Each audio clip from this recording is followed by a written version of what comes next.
আসসালামু আলাইকুম ওয়া রাহমাতুল্লাহ। বিসমিল্লাহির রহমানির রহিম। আলহামদুলিল্লাহি রাব্বিল আলামিন। আসসালাতু ওয়াসসালামু আলা রাসূলিল কারীম, আম্মা বা'দ। সম্মানিত সুধী, অভিভাবক, ছাত্রছাত্রী সকলকে সিরাজগঞ্জ অনলাইন স্কুলের পক্ষ থেকে স্বাগতম জানাচ্ছি।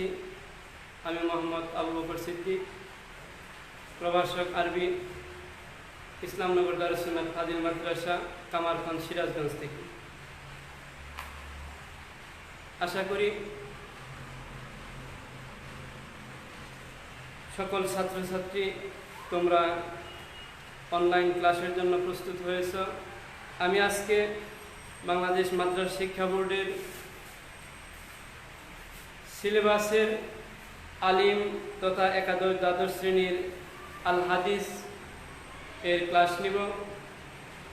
এ পর্যায়ে তোমরা যে সমস্ত ছাত্রছাত্রী আলিম অধ্যয়নরত, আলিমের পড়াশোনা করো, তোমরা তোমাদের বই এবং খাতা কলম নিয়ে আশা করি ইতিমধ্যেই তোমরা প্রস্তুত হয়েছ, কারণ তোমরা রুটিন জানো।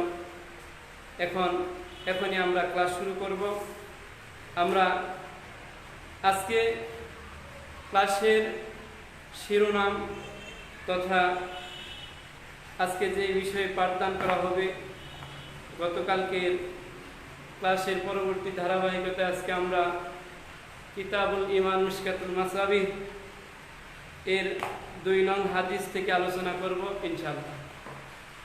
এখন 1 নং হাদিস দীর্ঘকায় হওয়ায় আমরা 1 নং হাদিসকে আপাতত এই মুহূর্তে, এই অল্প সময়ের মধ্যে এই দীর্ঘ হাদিস আমরা লাইভ ক্লাসে, আমি ব্যক্তিগতভাবে লাইভ ক্লাসে না নেওয়ার চিন্তা ভাবনা করে 2 নং হাদিস অর্থাৎ কিতাবুল ঈমানের 2 নং হাদিস থেকে আজকে পাঠ হবে। এখন আমরা আজকে যেহেতু পাঠ কিতাবুল ঈমান নিয়ে, এই কিতাবুল ঈমান শব্দের বিশ্লেষণ, ঈমানের পরিচয় দেওয়ার পরে আমরা ক্লাসের চলে যাব। আমরা ক্লাসের এই শিরোনাম কিতাবুল ঈমান এবং আজকে আমাদের যেই পাঠ পরিকল্পনা রয়েছে, পাঠ রয়েছে, এই পাঠের যেই শিখন ফল রয়েছে, সেই অনুযায়ী আমরা ধারাবাহিক আলোচনার মাধ্যমে আমরা ক্লাস শেষ পর্যন্ত চালিয়ে যাব। আশা করি তোমরা সকল ছাত্রছাত্রী এই ক্লাস শেষ পর্যন্ত উপভোগ করবে এবং তোমরা উপকৃত হবে, এই আশাবাদ ব্যক্ত করে ক্লাস শুরু করতেছি। ঈমান এটা বাবে ইফআল এর মাসদার শব্দের অর্থ বিশ্বাস, আত-তাসদীক বিশ্বাস করা। এবং এই ঈমান শব্দটি সাথে আমরা যেই রকম বাংলা ভাষার শব্দের সাথে পরিচিত, বাংলা ভাষায় যেরকম শব্দের সাথে আমরা পরিচিত, শব্দটি যদিও আরবি, কিন্তু ঈমান এই শব্দটি বলার সাথে সাথে আমরা অন্তত এতটুকু আঁচ করতে পারি যে ঈমান মানেই হচ্ছে বিশ্বাস। স্বাভাবিকভাবেই এই বিশ্বাস আমাদের মধ্যে চলে আসে, এই ধারণা চলে আসে যে ঈমান মানেই হচ্ছে বিশ্বাস, চিন্তা, চেতনা ইত্যাদি। আমরা ঈমানের শারঈ অর্থ, শারঈ দৃষ্টিতে ওলামায়ে কেরাম, মুহাদ্দিসিনে কেরাম এবং যারা ইসলামী পণ্ডিত ছিলেন, এরা ঈমানের বিভিন্ন সংজ্ঞায়িত করেছেন ঈমানকে। ইমাম গাজ্জালী রহমতুল্লাহি আলাইহি, যিনি ইসলামের দার্শনিকদের মধ্যে অন্যতম এবং স্বনামধন্য দার্শনিক ছিলেন ইমাম গাজ্জালী রহমতুল্লাহি আলাইহি। তিনি তার কিতাবের মধ্যে ঈমানের সংজ্ঞা প্রদান করেছেন এইভাবে: আল ঈমানু হুয়া তাসদীকুন নাবিয়্যি বিজামি মা জা বিহিন নবী সাল্লাল্লাহু আলাইহি ওয়াসাল্লাম। আল ঈমানু হুয়া তাসদীকুন নবী বিজামি মা জা বিহি। রাসূল সাল্লাল্লাহু আলাইহি ওয়াসাল্লাম আল্লাহ তাআলার পক্ষ থেকে যা কিছু নিয়ে এসেছেন সব কিছুকে বিশ্বাস করার নাম হচ্ছে ঈমান। আমরা সহজ ভাষায় বুঝতে পারতেছি যে ঈমান মানে হচ্ছে আল্লাহ রাসূল সাল্লাল্লাহু আলাইহি সাল্লাম আল্লাহর পক্ষ থেকে যা কিছু নিয়ে এসেছেন সব কিছু বিশ্বাস করার নাম হচ্ছে ঈমান। ইমাম আবু হানিফা রহমতুল্লাহি আলাইহি এই ঈমানের সংজ্ঞা দিয়েছেন এবং এই সংজ্ঞার পূর্বে আমি 3টি শব্দের পরিচয় দিচ্ছি। এই 3টি শব্দ আমাদের জানা সংজ্ঞার জন্য অত্যন্ত জরুরি। তাসদিক বিল জিনান বলা হয় অন্তরের বিশ্বাসকে, ইকরার বিল লিসান বলা হয় মুখে স্বীকার করা, মৌখিক স্বীকৃতিকে, এবং আমাল বিল আরকান এর মানে হচ্ছে কাজে পরিণত। এই সংজ্ঞার সাথে এই ইমাম আবু হানিফা রাহমাতুল্লাহ আলাইহি যে সংজ্ঞা দিয়েছেন সেই সংজ্ঞাটি হচ্ছে আল ঈমানু ওয়া তাসদিকু বিল জিনানি ওয়াল ইকরারু বিল লিসান। ঈমান হচ্ছে আল্লাহর পক্ষ থেকে রাসূল করিম সাল্লাল্লাহু আলাইহি সাল্লাম যা নিয়ে এসেছেন এটাকে মনে প্রাণে বিশ্বাস করা এবং এটাকে মুখে স্বীকার করা, ঘোষণা দেওয়া, এর নাম হচ্ছে ঈমান। জমহুর মুহাদ্দিস ও বাকি 3 ইমাম, ইমাম শাফি, ইমাম আহমদ ইবনে হাম্বল, ইমাম মালিক রহমতুল্লাহ আলাইহি এই সংজ্ঞার সাথে একটু যুক্ত করেছেন। ওনারা বলেছেন, জমহুর মুহাদ্দিসিন এবং বাকি 3 মাযহাবের 3 ইমাম তারা বলেছেন আল ঈমানু ওয়া তাসদিকু বিল জিনানি ওয়াল ইকরারু বিল লিসানি ওয়াল আমালু বিল আরকান। অর্থাৎ ঈমান বলা হয় আল্লাহর পক্ষ থেকে রাসূল সাল্লাল্লাহু আলাইহি সাল্লাম যা নিয়ে এসেছেন এটাকে মনে প্রাণে বিশ্বাস করা এবং এই বিশ্বাসের সাথে বিশ্বাসের কথাটাকে মুখের মাধ্যমে প্রকাশ করা, স্বীকৃতি দেওয়া, সেই সাথে কর্মের মাধ্যমে এই বিশ্বাসের কাজটাকে বাস্তবায়িত করার নাম হচ্ছে ঈমান। তাহলে আমরা ঈমানের যে সংজ্ঞা বললাম, পাঠ করলাম, এর মাধ্যমে আমরা বুঝতে পারতেছি যে ঈমানের মধ্যে 3টি বিষয়কে একত্রিত করা হয়েছে পরিপূর্ণ ঈমানের জন্য।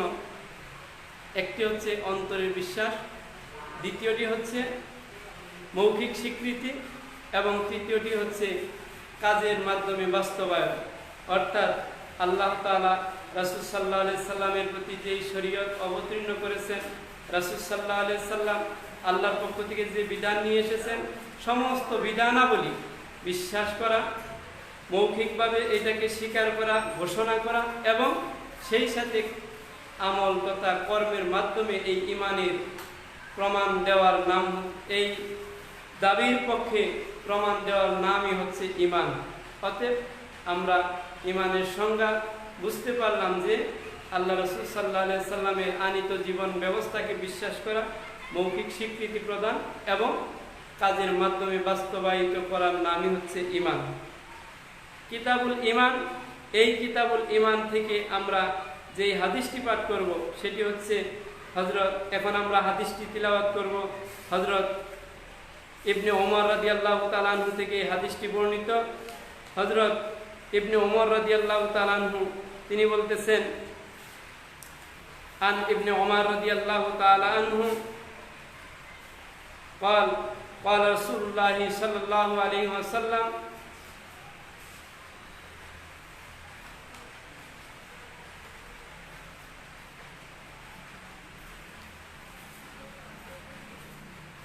بني الإسلام على 5 شهادة أن لا إله إلا الله وأن محمد رسول الله وإقام الصلاة وإيتاء الزكاة والحج وصوم رمضان মুত্তাফাকুন আলাইহি। আমরা হাদিসের পাঠ শুনলাম, এই পর্যায়ে আমরা হাদিসের সরল অনুবাদ করার মাধ্যমে আমরা হাদিস সম্পর্কে সাধারণ যেই বিষয় এটা জেনে নেই। হযরত আব্দুল্লাহ ইবনে ওমর রাদিয়াল্লাহু তাআলা আনহু থেকে বর্ণিত, তিনি বলেন রাসূল সাল্লাল্লাহু আলাইহি সাল্লাম বলেছেন, বুনিয়াল ইসলামু আলা 5 শাহাদাতু আল্লা ইলাহা ইল্লাল্লাহ ওয়া আন্না মুহাম্মাদুর রাসূলুল্লাহ। ইসলামের ভিত্তি, ইসলাম প্রতিষ্ঠিত 5টি স্তম্ভের উপরে, 5টি বিষয়ের উপরে। শাহাদাতু আল্লা ইলাহা ইল্লাল্লাহ ওয়া আন্না মুহাম্মাদান আবদুহু ওয়া রাসূলুহু, প্রথম ভিত্তি, প্রথম বিষয় হচ্ছে এই কথার সাক্ষ্য প্রদান করা যে আল্লাহ তাআলা ছাড়া কোনো ইলাহ নাই এবং মুহাম্মদ সাল্লাল্লাহু আলাইহি সাল্লাম তার বান্দা এবং রাসূল। দ্বিতীয় ভিত্তি ওয়া ইকামিস সালাহ, এবং নামাজ প্রতিষ্ঠা করা। তৃতীয় ভিত্তি ওয়া ইতাইস যাকাত, যাকাত প্রদান করা। ওয়াল হাজ্জি, হজ সম্পন্ন করা। ওয়া সাওমি রমাদান, এবং রমজান মাসে রোজা রাখা। মুত্তাফাকুন আলাই, এই হাদিসটিও ইমাম বুখারী এবং মুসলিম রহমতুল্লাহি আলাইহিমা তাদের স্ব কিতাবে বর্ণনা করেছেন, লিপিবদ্ধ করেছেন। যেই কথাটাকে সংক্ষেপে প্রকাশ করার জন্য মিশকাতুল মাসাবিহ প্রণেতা হাদিসের শেষে মুত্তাফাক আলাই শব্দটি সংযোজন করেছেন। আমরা সরল অনুবাদ পাঠ করলাম। এ পর্যায়ে আমরা দেখে নিব যে আজকের যে হাদিস পাঠ করলাম এই হাদিসের আলোকে আমরা শিখন ফল কি নির্ধারণ করা হয়েছে, এই শিখন ফল অনুযায়ী আমরা ধারাবাহিকভাবে আলোচনা করব। আজকে আমাদের এই হাদিসে যেই শিখন ফল নির্ধারণ করা হয়েছে, প্রথম শিখন ফল হচ্ছে ইয়াতাআল্লামু তুল্লাবু তারিফুল ঈমান, ঈমানের পরিচয়, ঈমানের বিষয় সংক্রান্ত বিষয়ে আজকে এই পাঠ শেষে ছাত্রছাত্রীরা অবগত হতে পারবে। 2 নাম্বার শিখন ফল হচ্ছে ইয়াতাআল্লামু তুল্লাবু হালিল ইসলামু মুনহাসিরুন ফিল আরকানিল খামসা আল মাযকুরিনা আমলা, যে ইসলামের ভিত্তি যে 5টি এই হাদিসের মধ্যে বর্ণনা করা হয়েছে, বলা হয়েছে, শুধুমাত্র এই 5টি বিষয়ই ইসলামের অন্তর্ভুক্ত। এই 5টি বিষয়কে ইসলাম পরিপূর্ণ ইসলাম বলা যাবে নাকি এই 5টির সাথে আরো বিষয় রয়েছে যা ইসলামের অংশ, অর্থাৎ শুধুমাত্র এই 5টি বিষয়ের নাম ইসলাম কি না। আজকে এই অধ্যায় পাঠ শেষে আমাদের ছাত্রছাত্রীরা এই বিষয়ে পরিসম্যক জ্ঞান লাভ করতে পারবে। আমরা ইতিপূর্বে ঈমানের পরিচয় সংক্রান্ত বিষয়ে আমরা জেনেছি যে ঈমান বলা হয় রাসূল সাল্লাল্লাহু আলাইহি সাল্লাম আল্লাহর পক্ষ থেকে যা নিয়ে এসেছেন এটা মনে প্রাণে বিশ্বাস করা এবং মৌখিকভাবে স্বীকার করা, কাজের মাধ্যমে বাস্তবায়ন করার নামই হচ্ছে ঈমান।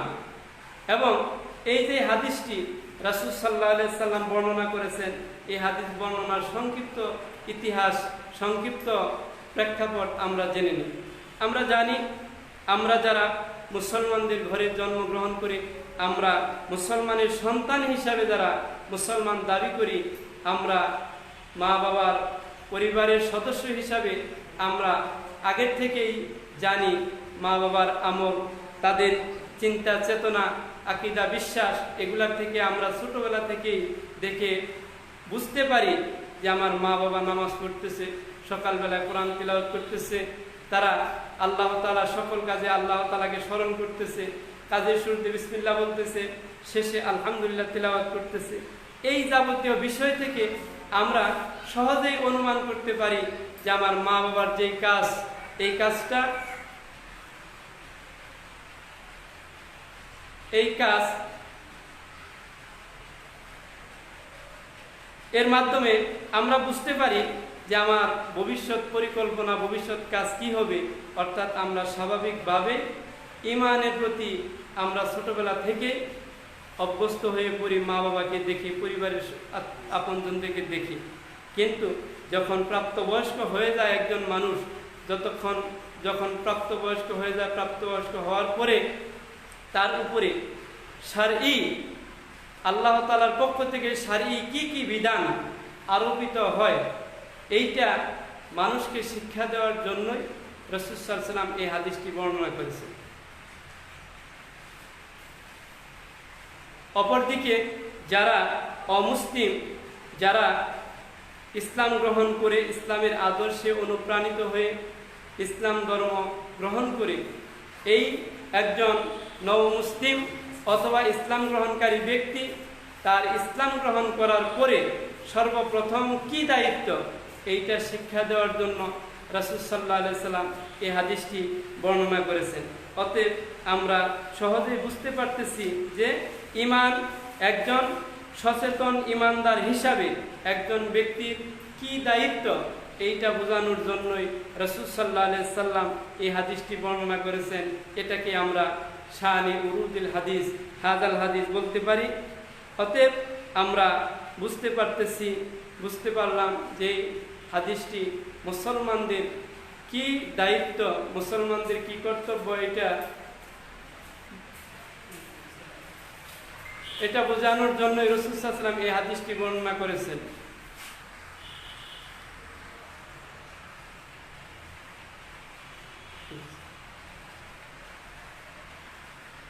অপরদিকে রাসূল সাল্লাল্লাহু আলাইহি ওয়াসাল্লাম মুসলমানদেরকে এই ইসলামের যে ভিত্তি, ইসলামের মধ্যে যে সমস্ত গুরুত্বপূর্ণ বিষয় রয়েছে, ইসলামের অনেক আহকাম রয়েছে যেগুলা অনেক সবিস্তারে বিভিন্ন কোরআনে হাদিসে বিভিন্নভাবে মানুষদেরকে জানিয়ে দেওয়া হয়েছে। রাসূল সাল্লাল্লাহু আলাইহি ওয়াসাল্লাম তার উম্মতদেরকে জানিয়ে দিয়েছেন। কিন্তু এই সমস্ত বিষয়ের মধ্যে গুরুত্বপূর্ণ এবং তাৎপর্যবহ যেই সমস্ত আমল, এই আমলগুলাকে এই হাদিসের ভাষায় ইসলামের ভিত্তি, ইসলামের বুনিয়াদ হিসাবে সাব্যস্ত করে রাসূল সাল্লাল্লাহু আলাইহি ওয়াসাল্লাম এই হাদিসটি বলেছেন। হাদিসটি হচ্ছে ক্বালা রাসূলুল্লাহ সাল্লাল্লাহু আলাইহি ওয়াসাল্লাম বুনিয়াল ইসলামু আলা খামসিন শাহাদাতু আল্লা ইলাহা ইল্লাল্লাহ ওয়া আন্না মুহাম্মাদান আবদুহু ওয়া রাসূলুহু ওয়া ইকামিস সালাতি ওয়া ইতাইস যাকাতি ওয়াল হজ্জি ওয়া সাওমি রমাদান। অতএব আমরা বুঝতে পারলাম যে হাদিসটি অত্যন্ত তাৎপর্যপূর্ণ এবং এই হাদিসটি মানব জীবনের জন্য, একজন মুসলমানের জন্য অত্যন্ত তার দায়িত্ব সচেতনতার জন্য অত্যন্ত গুরুত্বপূর্ণ এই হাদিস। এখন এই হাদিসের অনেকগুলো বিষয় আলোচনা করার মতো রয়েছে। তার মধ্যে দ্বিতীয় যে শিখন বল আমি নির্ধারণ করেছি, ইয়াতাআল্লামুতুল্লাহু হালিল ইসলামু মুনহাসিরুন ফিল আরকানিল খামসাতিল মাজকুরিন আমলা। অর্থাৎ এই হাদিসে বর্ণিত এই পাঁচটি বিষয়কেই কি শুধু আমরা ইসলাম হিসাবে চিহ্নিত করব, ইসলাম বুঝব, নাকি এর বাইরেও বিধানাবলী রয়েছে? এটাই আমরা আজকে সুদীর্ঘভাবে আমি যথাসাধ্য চেষ্টা করব এই জিনিসটাকে বোঝানোর জন্য যে আসলে শুধুমাত্র রাসূল সাল্লাল্লাহু আলাইহি ওয়াসাল্লাম এই কথা বলেন নাই এই হাদিসের মধ্যে যে এই পাঁচটি জিনিসের নামই হচ্ছে ইসলাম। বরং আমরা যদি দেখি, চিন্তা ভাবনা করি, তাহলে আমরা বুঝতে পারবো যে একজন মানুষ যখন আল্লাহর প্রতি আস্থাশীল হয়, ঈমান আনে, তখন সে বিভিন্নভাবে আল্লাহ তাআলার সন্তুষ্টির জন্য কাজ করতে থাকে। যেমন মৌখিকভাবে আল্লাহ তাআলার আনুগত্য প্রকাশ করতে সে চেষ্টা করে, যেটাকে এই হাদিসে ঈমান বলা হয়েছে বুনিয়াল ইসলামু আলা খামসি শাহাদাতু আল্লা ইলাহা ইল্লাল্লাহ ওয়া আন্না মুহাম্মাদান আবদুহু ওয়া রাসূলুহু। এই কথার দ্বারা, এই অংশের দ্বারা রাসূল সাল্লাল্লাহু আলাইহি ওয়াসাল্লাম বোঝাতে চেয়েছেন যে মৌখিকভাবে আল্লাহ তাআলার আনুগত্য করতে হবে, মুখে আল্লাহ তাআলার স্বীকার, আল্লাহ তাআলাকে স্বীকৃতি, স্রষ্টার স্বীকৃতি এবং তার হুকুমাবলী মেনে নেওয়া, বিশ্বাস ঘোষণা দেওয়া, এইটা হাদিসের প্রথম অংশের দ্বারা বোঝা যায়। অর্থাৎ মৌখিকভাবে যত কাজ করতে পারে বান্দা আল্লাহ তাআলার সন্তুষ্টির জন্য, এই হাদিসের প্রথম অংশ এই আমলগুলো, সমস্ত আমলগুলো, মৌখিক যাবতীয় আমলগুলো এই অংশের দ্বারা বোঝানো হয়েছে। যেমন তারপরে আমরা দেখি বান্দার ইবাদতের মাধ্যমে আল্লাহ তাআলার সন্তুষ্টি তালাশ করে থাকি। যেমন কেউ নামাজ পড়ে, রোজা রাখে, হজ করে, যাকাত দেয়। এই ইবাদতগুলো আবার বিভিন্ন ভাগে বিভক্ত। যেমন কিছু ইবাদত রয়েছে শারীরিক, যেমন নামাজ শারীরিক ইবাদতে বাদানিয়া। আবার কিছু ইবাদত রয়েছে আর্থিক ইবাদত, যেমন যাকাত। কিছু ইবাদত রয়েছে শারীরিক এবং আর্থিক দুই ভাবে এই ইবাদত করতে হয়, ইবাদত পালন করতে হয়। তার মধ্যে অন্যতম হচ্ছে হজ। অর্থাৎ বান্দা ইবাদতের মাধ্যমে শারীরিক ইবাদত, এর মধ্যে এই হাদিসের মধ্যে রাসূল সাল্লাল্লাহু আলাইহি ওয়াসাল্লাম ইকামুস সালাহ উদ্দেশ্য করেছেন, বলেছেন এবং আর্থিক ইবাদতগুলোর মধ্যে যাকাতকে উদাহরণস্বরূপ এই হাদিসের মধ্যে রাসূল সাল্লাল্লাহু আলাইহি ওয়াসাল্লাম উল্লেখ করেছেন। এবং শারীরিক এবং আর্থিক এর সমন্বয়ে যত ইবাদত রয়েছে তার মধ্যে উদাহরণস্বরূপ এই হাদিসের মধ্যে হজকে উল্লেখ করা হয়েছে। বাকি রয়ে গেল এমন একটা বিষয় যেটা বান্দা আল্লাহ তাআলার সন্তুষ্টির জন্য কিছু কিছু কাজ বর্জন করতে থাকে। যেমন কোরআনুল কারীমে আল্লাহ তাআলা ইরশাদ করেছেন, মা আতাকুমুর রাসূলু ফাখুযুহু ওয়া মা নাহাকুম আনহু ফান্তাহু। শুধুমাত্র আমল করাই ইসলামের বিধান নয়, বরং আমলের সাথে সাথে কিছু বিষয় আছে যা বর্জন করতে হয় ঈমানের দাবিতে। মদ, জুয়া, বেহায়াপনা, বেপরদা, সুদ, ঘুষ, এই সমস্ত যাবতীয় বিষয়, কিছু বিষয় আছে যেগুলা শরীয়ী দৃষ্টিতে হারাম সাব্যস্ত করা হয়েছে, আল্লাহ তাআলা নিষেধ করেছেন, রাসূল সাল্লাল্লাহু আলাইহি ওয়াসাল্লাম নিষেধ করেছেন। এই সমস্ত বিষয়ের মধ্যে রোজা, এই হাদিসের মধ্যে বলা হয়েছে সাওম রমাদান। সাওম আমরা জানি, সাওম বলতে বোঝানো হয়েছে যে ইমসাকুত তামি ওয়াশ শুরবি ওয়াল জিমাই, সকাল থেকে সূর্যাস্ত পর্যন্ত পানাহার এবং ত্রিসম্ভ, এই সমস্ত যাবতীয় বিষয় থেকে বিরত থাকা। অর্থাৎ এইখানে এই হাদিসের মধ্যে রাসূল সাল্লাল্লাহু আলাইহি ওয়াসাল্লাম সাওম দ্বারা উদ্দেশ্য করেছেন, মুহাদ্দিসিনে কেরাম বলেছেন সাওম দ্বারা সাওম রমজান মাসের সাওম উদ্দেশ্য, সেই সাথে এমন সমস্ত কাজ উদ্দেশ্য যেই সমস্ত কাজ ইসলামের তাগিদে, ঈমানের তাগিদে, আল্লাহ এবং আল্লাহ রাসূলের মহব্বতে যেই সমস্ত কাজ পরিত্যাগ করার দাবি রাখে, ওই সমস্ত কাজকে বোঝানোর জন্য উদাহরণস্বরূপ এই হাদিসের মধ্যে সাওমকে উল্লেখ করা হয়েছে। অতএব এই আলোচনার দ্বারা আমরা একটু হলেও বুঝতে পারতেছি যে আমরা যে এই পাঁচটি বিষয়কে হাদিসের মধ্যে বলা হয়েছে, যে পাঁচটি ইসলামের ভিত্তি, বুনিয়াদি ভিত্তি ইসলামের পাঁচটি। অতএব শুধুমাত্র এই পাঁচটি ঈমানের ইসলামের ভিত্তি, এগুলাকে ভিত্তি নির্ধারণ করেছে গুরুত্ব বোঝানোর জন্য। তবে এতটুকু বলতে পারি যে শুধু এই পাঁচটি বিষয়ের নাম ইসলাম নয়।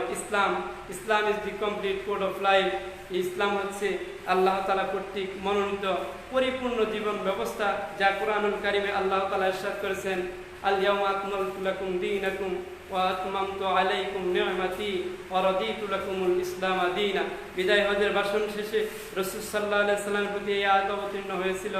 আল্লাহ তাআলা রাসূল সাল্লাল্লাহু আলাইহি ওয়াসাল্লামকে আশ্বস্ত করেছেন, বলেছেন যে আজকে তোমার উপরে যেই শরীয়ত, যেই দ্বীন আমি দিয়েছি, এটাকে আমি পরিপূর্ণ করে দিলাম। অতএব ইসলাম হচ্ছে পরিপূর্ণ জীবন ব্যবস্থা। এই পরিপূর্ণ জীবন ব্যবস্থা শুধুমাত্র এই পাঁচটি জিনিসের মধ্যে সীমাবদ্ধ হতে পারে না। তবে অন্যান্য আমলের মধ্যে, অন্যান্য বিষয়ের মধ্যে এই পাঁচটি বিষয় অবশ্যই অধিক গুরুত্বের দাবি রাখে। এই গুরুত্ব বোঝানোর জন্য রাসূল সাল্লাল্লাহু আলাইহি ওয়াসাল্লাম এই হাদিসে পাঁচটি বিষয়কে ইসলামের ভিত্তি বলেছেন। এবং তবে আমরা এতটুকু বলতে পারি, আলোচনার পরে এতটুকু বলতে পারি যে শুধুমাত্র এই পাঁচটি জিনিসের নামই ইসলাম নয়। ইসলাম হচ্ছে পরিপূর্ণ জীবন ব্যবস্থা। ইসলামের মধ্যে যেরকম মৌখিক কার্যাবলী রয়েছে, ইসলামের মধ্যে ইবাদত রয়েছে, ইসলামের মধ্যে মুআমালাত, পারস্পরিক লেনদেন এর বিধান রয়েছে।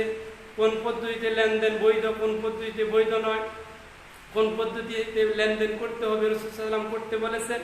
মুআশারাত রয়েছে ইসলামের মধ্যে, পারস্পরিক আচরণ, বড়দের সাথে কেমন আচরণ হবে, ছোটদের সাথে কেমন আচরণ হবে, আমরা প্রতিবেশীর সাথে কিরকম আচরণ করব, আমরা শিশুদের সাথে কেমন আচরণ করব, যাবতীয় বিষয়, এতিম, দুস্থ, অসহায়, এদের সাথে আমরা কেমন আচরণ করব, যাবতীয় বিষয় রাসূল সাল্লাল্লাহু আলাইহি ওয়াসাল্লাম আল্লাহর পক্ষ থেকে বিধান প্রাপ্ত হয়েছেন।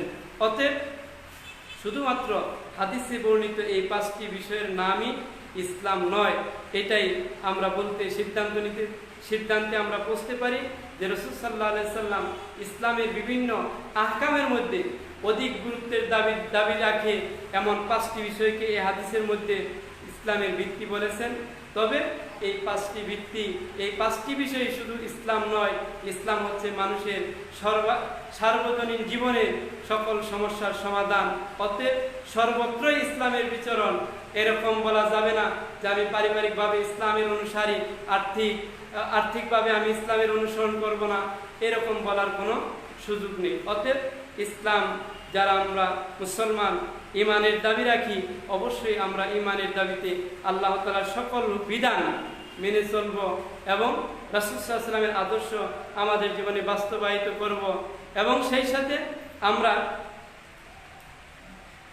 আমরা এই যে মুমিনের দাবি, ঈমানের ইসলামের দাবি করি, এই দাবির প্রেক্ষিতে আমরা জীবনের সর্বক্ষেত্রে আমরা ইসলামের অনুসরণ করব। অতএব আমরা এই শিকনফলের শেষে আমরা সিদ্ধান্ত নিতে পারি শুধুমাত্র এই 5টি বিষয়ের নামই ইসলাম নয়। ইসলাম যাবতীয় বিষয়ের সমাধান দিয়েছে।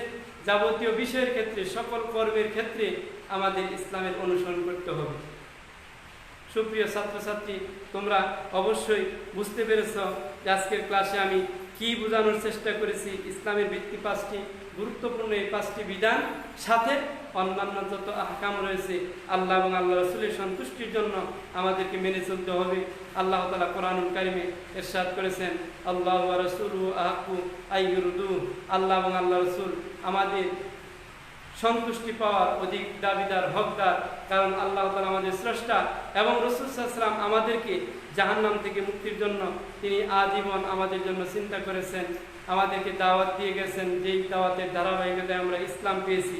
অতএব আমরা আমাদের জীবনের সর্বক্ষেত্রে ইসলামের অনুসরণ করব এবং এটাই মূলত আজকের এই হাদিসের দাওয়াত, হাদিসের শিক্ষা এটাই।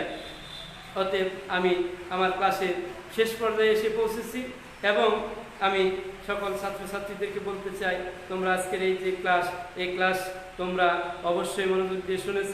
এই ব্যাপারে তো আরও তোমরা বই থেকে, তোমাদের পাঠ্য বই থেকে তোমরা সহযোগিতা নিবে বিস্তারিতভাবে, ওখানে বর্ণনা করা রয়েছে। তোমরা সেখান থেকে তথ্যগুলো সংগ্রহ করবে এবং যেই সমস্ত বিষয় অনেক এই হাদিস প্রত্যেকটি হাদিস এর ব্যাখ্যা, এর আলোচনা এত দীর্ঘ যে অল্প সময়ের একটি ক্লাসে একটি হাদিসের আলোচনা কিন্তু শেষ করা এটা বড়ই কঠিন ব্যাপার। আল্লাহ রাসূল সাল্লাল্লাহু আলাইহি ওয়াসাল্লাম এমন একজন মহান ব্যক্তি ছিলেন যার প্রত্যেকটি কথা অমূল্য রত্ন ছিল, যার প্রত্যেকটি কথার ব্যাপক ব্যাখ্যা সাপেক্ষ। এই জন্য রাসূল সাল্লাল্লাহু আলাইহি ওয়াসাল্লামের মুজিজার মধ্যেও অন্যতম একটি মুজিজা হচ্ছে উতিতু জাওয়ামিউল কিলাম। আল্লাহ তাআলা রাসূল সাল্লাল্লাহু আলাইহি ওয়াসাল্লামকে প্রদান করেছিলেন জাওয়ামিউল কিলাম, অর্থাৎ অল্প কথায় রাসূল সাল্লাল্লাহু আলাইহি ওয়াসাল্লাম অনেক ভাব প্রকাশ করতেন। অতএব এই অল্প সময়ের ক্লাসে একটি হাদিস বুঝিয়ে দেওয়া, হাদিসের প্রত্যেকটি বিষয়ে আলোচনা করা এটা সম্ভব নয়। তবে আমরা আজকে শিক্ষণফলের আলোকে আমরা এতটুকু জানতে পেরেছি ঈমানের পরিচয় এবং ইসলাম যে শুধুমাত্র এই 5টি জিনিসের নাম নয়, জীবনের সর্বক্ষেত্রে আল্লাহ এবং আল্লাহ রাসূলের আনুগত্য করা, এর নামই হচ্ছে ইসলাম।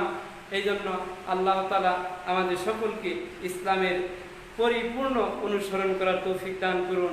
এবং আমরা আজকে ছাত্রছাত্রীদেরকে ক্লাসের শেষে ওয়াজিবুল মানজিলিয়া তথা বাড়ির কাজ দিয়ে ক্লাস শেষ করব। আমরা এই হাদিসের তোমরা এই হাদিস পাঠ শেষে তোমাদের এই হাদিসের ব্যাখ্যা, তোমরা হাদিস পাঠ করার পরে আলোচনার মাধ্যমে তোমরা এই হাদিস সম্পর্কে কি বুঝলে, এই হাদিসের একটি সারমর্ম তোমরা লিখে নিয়ে আসবে। এটাই তোমাদের বাড়ির কাজ ওয়াজিবুল মানজিলিয়া। আমরা তোমাদের সকলের সুস্বাস্থ্য কামনা করছি এবং এই করোনা মহামারীতে তোমরা পড়াশোনা চালিয়ে যাবে এবং এর মধ্যে বিভিন্ন এলাকায় বন্যার প্রাদুর্ভাব দেখা দিয়েছে, তোমরা সতর্ক থাকবে, সাবধান থাকবে। আল্লাহ তাআলা সকলকে যেন হেফাজতে রাখেন। ওমা তৌফিক ইল্লা বিল্লাহ। আল্লাহুম্মা গফিরলি ওয়া লিওয়ালিদাইয়া ওয়া লিল মুমিনিনা ইয়াওমা ইয়াকুমুল হিসাব। আসসালামু আলাইকুম ওয়া রাহমাতুল্লাহ।